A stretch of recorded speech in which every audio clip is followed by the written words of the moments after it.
All right, how's everybody doing? This is the Comic Samurai. I want to welcome you to my next video, and tonight we're going to be wrapping up my series on comic book covers that have reflections. Now, this was a Friday comic challenge put out by Comic Collector Geek. Let's go ahead and jump right in. First up in my part 2 is this Batman The Long Halloween issue number 4. And I love comic book covers that tell a story.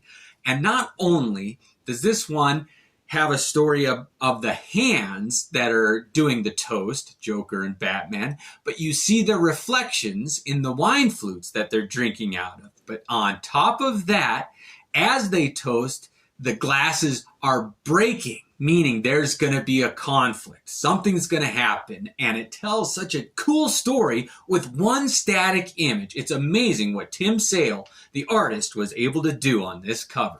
Let's go ahead and move it on. Next up, we got Pitt.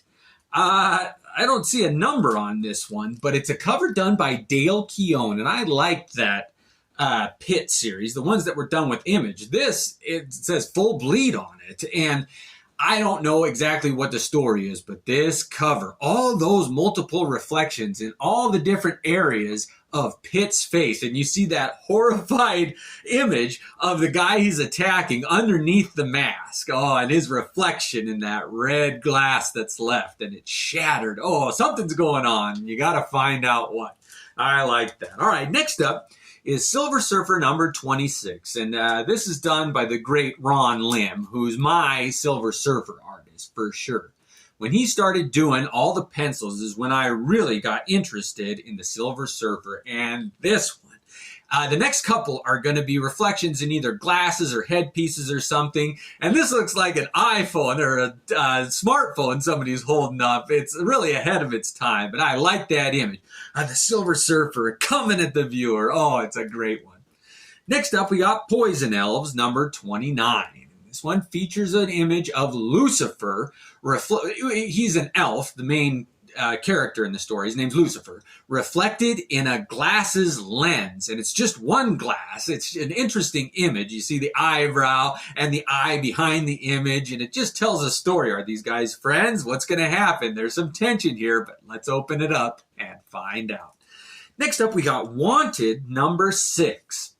I really liked this story. They made a movie out of it with Angelina Jolie, and it was pretty good. But this story is so much better than the movie. Oh, I hope you guys take the chance to read it.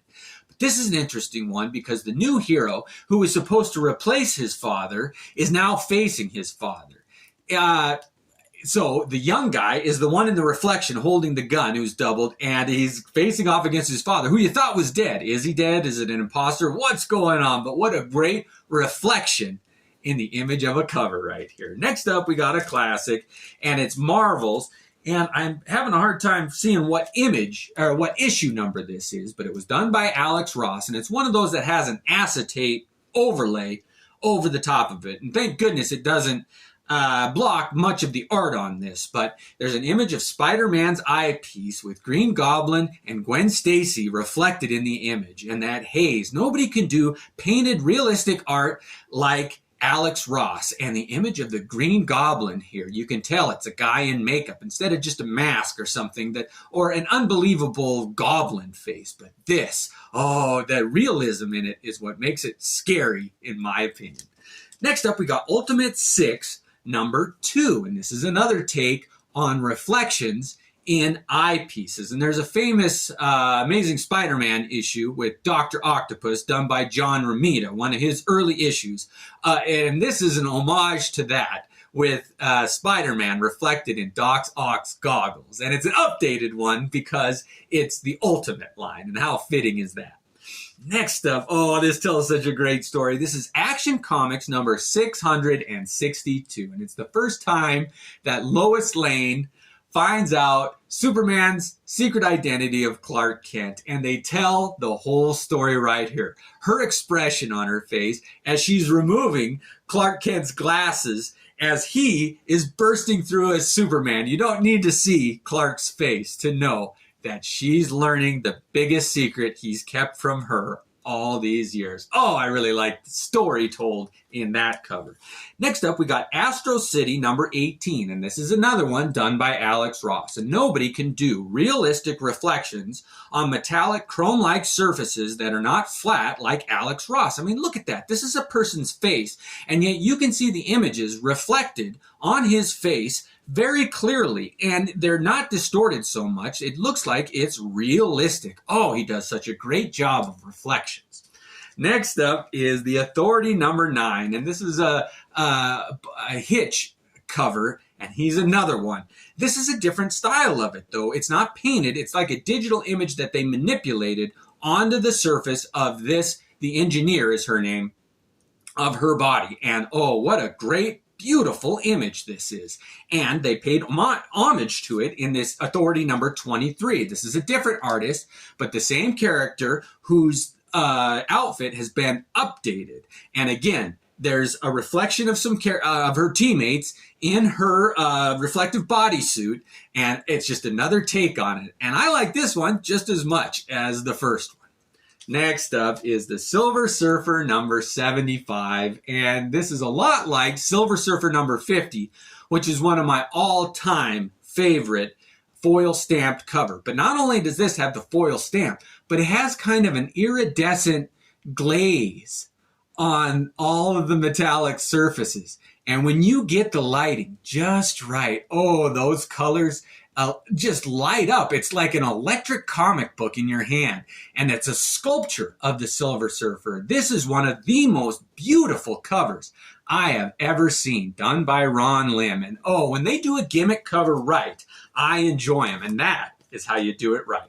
Next up is the Flash number 212, and this is a different reflective image. It's like they put an invisible mirror down the middle, and it's the Mirror Master. And how fitting is that that character gets a reflective treatment, and his face is just distorted enough in the two images. Oh, I like when they play with reflections creatively like this one.